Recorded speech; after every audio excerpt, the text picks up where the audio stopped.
based on S1E5, early to mid-1788. I/N, the Ding Dong Mines were later recorded as the Ding Dong Mines, just outside Cambourne. Francis Bassett was a real person, who features in the books, TV show 88,888,888. But we have a contract. Jemima Withering, having arrived at dawn, was outraged to find Ross Poldark blocking her way. He had then walked away from the mine office and had begun arranging the tackles that would bring up the third parcel of copper, so much copper from behind the Blackstone. But Jemima was not to be involved, apparently. "You are apprenticing me," she persisted, running behind him. "My father wrote a letter, that you signed." Poldark turned, and folded his arms.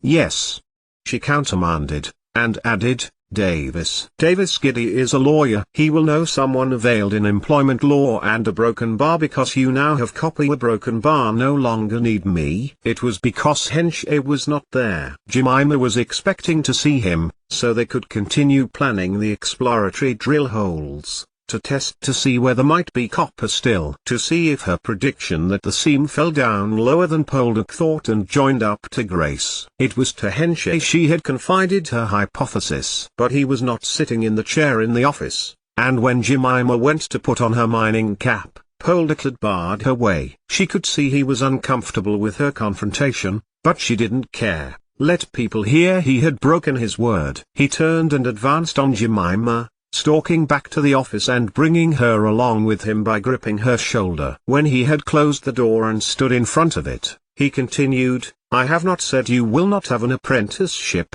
and I am well aware that your actions have saved this mine," Poldark conceded, his arms folded again. "Not me," Jemima replied. "The copper was there, you just took 6 months longer in finding it, though I instructed your captain as to exactly where it was." "You dash!"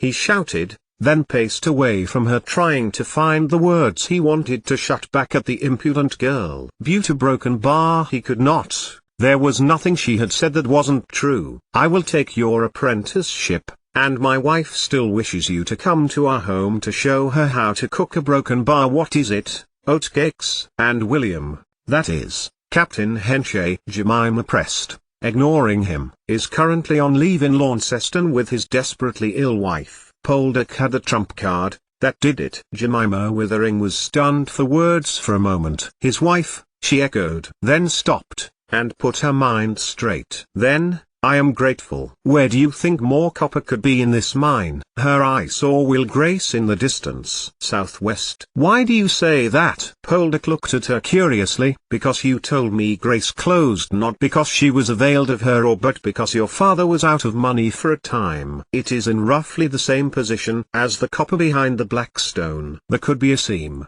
"Hardly. Look, your seam runs diagonally down, and while I am confident of 6 months, too deep. How I know, I cannot say, but my skill does not divine and it is not Hockham." There. If Poldark had high-value cards in this game of verbal poker, she had to show one or two of hers from time to time. "You heard what was said." "Captain Henshaw told me what you said." "It is true, I did kiss him. But, he was there when I risked my life to go deeper." "Captain, the seam does not go deeper, it veers away from the cliff and heads towards Grace." "Of that matter, it was improper of me and has never and will never happen again." Water was coming in and I feared for my life. Poldark stared at her for a while. He would have been anywhere but in a mine at her age. "At sea, fishing with Elizabeth." He looked to the door, the sounds of the miners arriving at work drawing his attention. He turned his head back to Jemima. "Well, I am grateful to you for your honesty. But, I am sure you are wrong." "But I am not." Jemima's voice was hot and sharp. From her pocket she took a piece of paper, well folded,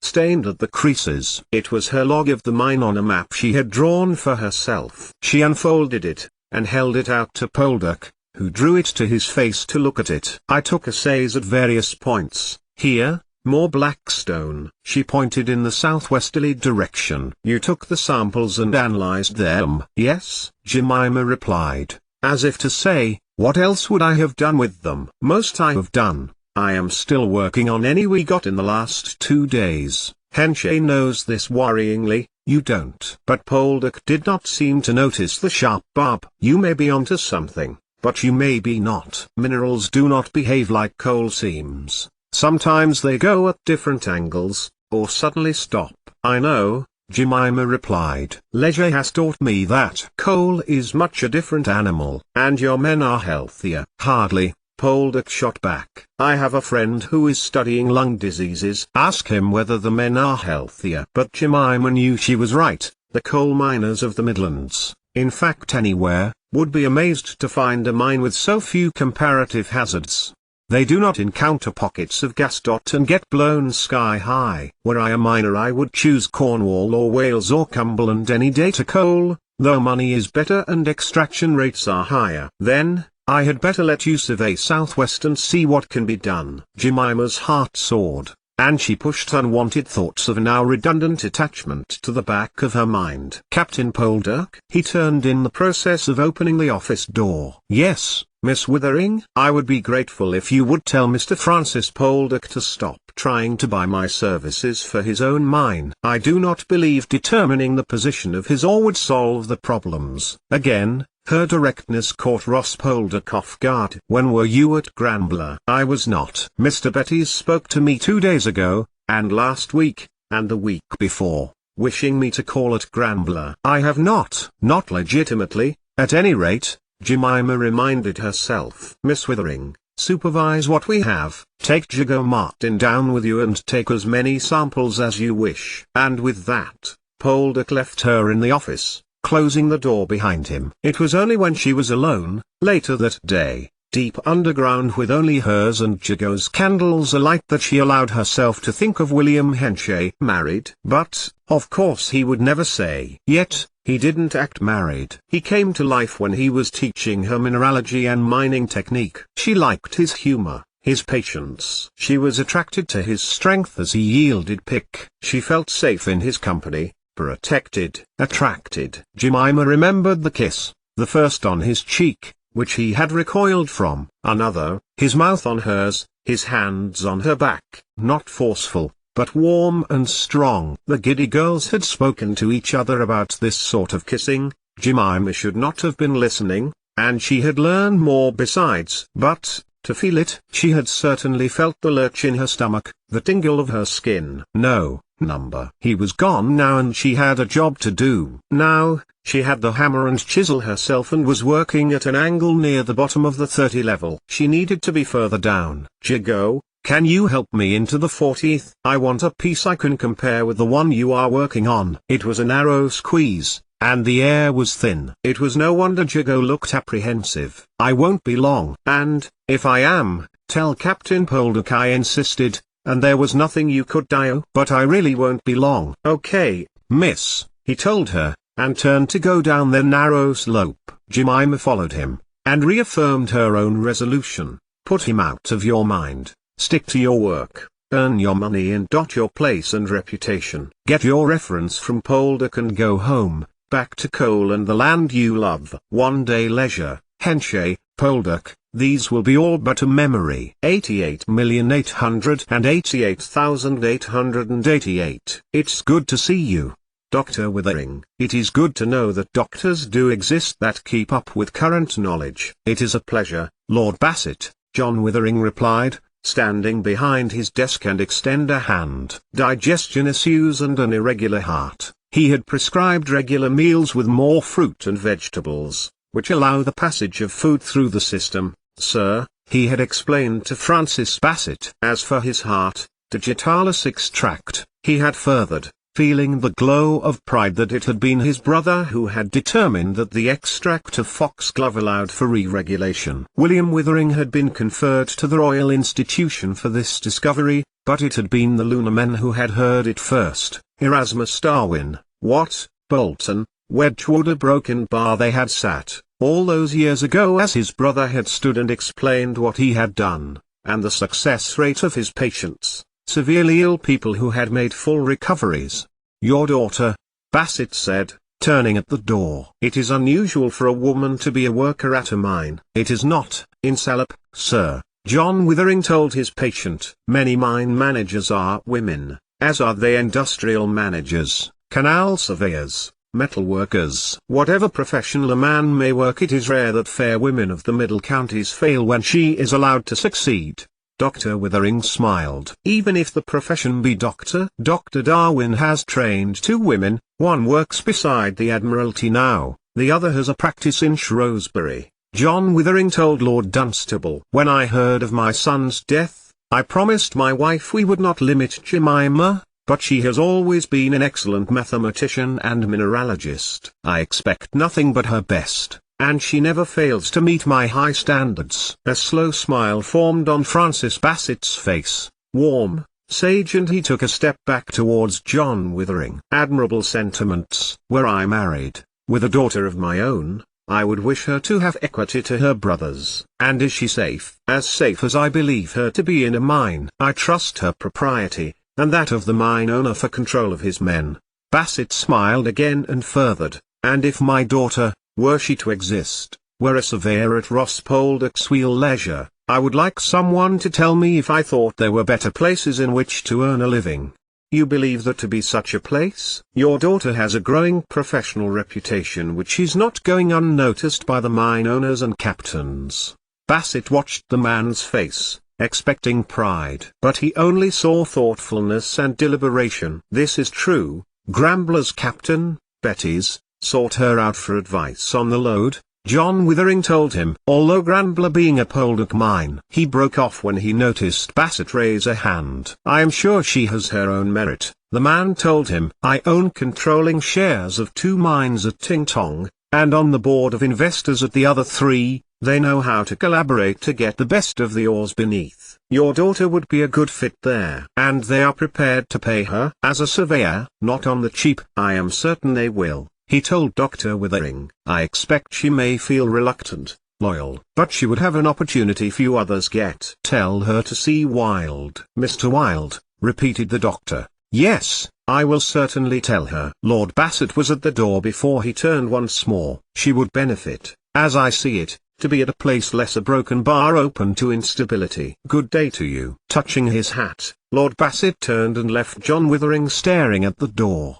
He brought the enigmatic statement to dinner the next Saturday evening. In the same tradition as the men in Birmingham, Reverend Giddy and Thomas Beddoes chose to continue the tradition of monthly meetings by the full moon, an arrangement beginning when Wedgwood and Gregory Watt had first come to stay, and one they had kept up. John Withering rode his horse by a brilliant, translucent April moonlight southwest to Street. Earth, mind on Bassett's words. After the lamb and spring vegetables, the men retired to the withdrawing, and John Withering broached the subject. It was Edward Giddy who provided a possible explanation. After explaining to his friends Davis's success in Bristol at securing his own law practice, and told him that there had been a buyout of a shareholder, with another one being discussed informally. Do we know the man? The banker, George Walgan, Giddy told Withering. He gave a smile and a little shrug. If it is a banker, he would wish to enrich the mine, not cause a shareholder breakdown. Beddoes? I would agree, he told his friends. I believe this is the very opposite of instability. Giddy poured the port from the Brierley glass decanter that had been a present from Dr. Withering when he had arrived. One of the few possessions not repossessed when he lost Bank House. I surveyed that mine, so I know it. I also know that Ting Tongs are prone to flooding. And after that, with a mind to tell Jemima that she had been invited to see the mine by Lord Bassett, John Withering thought no more about the conversation and instead, broke first for a game of cribbage, anticipating an evening with good drink and excellent company. 88,888,888. My father is a doctor, Jemima told White in Ice, when she was sent by Ross Poldark to Leisure's office hut. It was a few days after her father's advice from Bassett, and at that point, Dr. Withering had mentioned in passing that William Wilde would like to discuss her working for him. The man had introduced himself and told her he was studying mind diseases, and as quick as Jemima had sat she stood back up again. Perhaps you do not understand my intent. You study mind diseases, Jemima repeated. And my father is a doctor. Should I have a disease, he would be the first person to notice. Oh, well then, Enice cleared his throat, feeling the feeling that he had just been put in his place.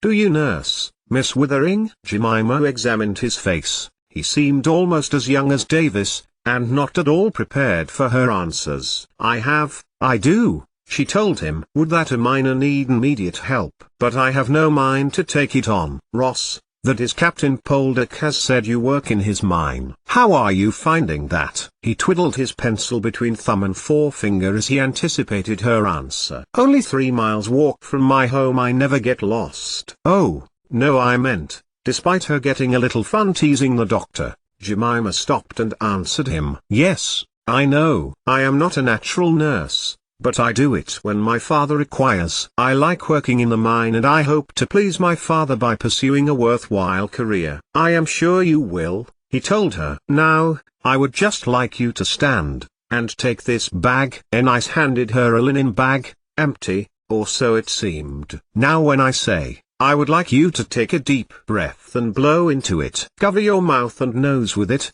so all your breath goes in. Understood?" "Understood." Jemima nodded. She was about to breathe in when Enice stood to one side of her, raising his hands to her body. Afterwards, Dwight Enice would tell Ross Poldark that he was only going to put his hands close to her front and back in case she lost balance and fell, and that Jemima had misinterpreted his intentions. Jemima, on the other hand, just saw the man's hands attempt to grip her back and chest, so, instead of exhaling, she rounded her left arm and swung it back, then forward into the man's face, letting out an almighty scream. Zaki Martin had got the first, shortly followed by Poldark. "Ya broken bar," began Dwight, as Ross helped him to his feet. He looked at Jemima, his face expressing anger and inquiry. "He made to touch me where he should not," Jemima told Poldark, when Zaki had escorted him out. "This is all I need, on a day like today." Poldark stormed, slamming the office door behind him. A few muffled words came from Poldark and, presumably Enice, and then Poldark. Once Dr. Enice's explanation came forth, however, Poldark stepped back in and asked whether he could be there, explaining that it was to steady her if she were to faint. Jemima was cross. She had been with her father enough times to know how to speak to a patient. "You always," she remembered John Withering impressing on her, "demonstrated your intentions. You always had a chaperone if a woman was alone." The basics. Was this man even qualified, who looked younger than she was? He had annoyed her, now, and she looked firmly at Poldark, her arms still folded. "The procedure done?" Enice, looking suitably chastened by Jemima's left hook, that had given him a red face, and a black eye tomorrow, asked for Poldark to stay while he asked her a few questions. Why did she mine? Was it for money? Was her father's income insufficient to keep them? When she hadn't answered one, Enice looked uncertainly over to Poldark, who looked as if he were about to say something to Jemima. But instead, she took the lead. "You mean, you see me in a hobby, not a profession, Dr. Enice, and one day I will settle down and do female things." Jemima got to her feet, anger causing her usual demeanor to evaporate. "Let me tell you, no, I will not ever spend my life crocheting or bringing up infants. I am good at this work, others think I am good at this work and I have had, but, what precisely do you do, Miss Withering?" "Doctoring, nursing." "She mines," Ross told him, sensing an eruption of temper in the girl which he had not seen before. He glanced to Jemima, and held her glare. "She takes samples of the ore, assays them, takes measurements and has a knack of knowing the location of nearly every metal rock in this mine." Jemima had now transferred her glare to Ross, who was now looking at her. "She knows precisely what we need to do and when, and inspires my workers. In short, she is exceptional." "Well, yes, a broken bar." Dr. Enice tailed off, looking at his paper, his pen shaking, not from fear, but because he did not know exactly what he should write. Poldark nodded to Jemima, as much as to ask whether she was satisfied now. Jemima nodded, and managed a smile, and she watched the man escort the doctor out again, closing the office door. Jemima strode over to it to listen. "Enice, I have more to worry about than Jemima Withering and her blasted coal. But need her I do if I want to get my copper out." Will that do you? Jemima listened as Poldark conversed with Hiraeth, and she overheard the doctor wondering about getting all the lung samples assayed. She opened the door. "I will do it, Captain Poldark," she declared. The look on Dwight Hiraeth's face was one of disbelief. "After I go to Poldark tomorrow, I can stop by my friend Davy's house and we can both go to the smelting works and assay them together." Which is what Poldark agreed to, and what Jemima did, bringing a full breakdown of substances they had determined for every miner Hiraeth had tested. "She is exceptional," Dwight Hiraeth told Ross Poldark the same evening, as they rode out to hear the traveling players performing. "I know," Ross agreed. "And I have a feeling I am going to lose her to a bigger mine, unless I do something to keep her here." The nefarious scheme that came to Ross's mind at that moment never truly went away, and in the future he would wonder whether he had not engineered its come to pass anyway.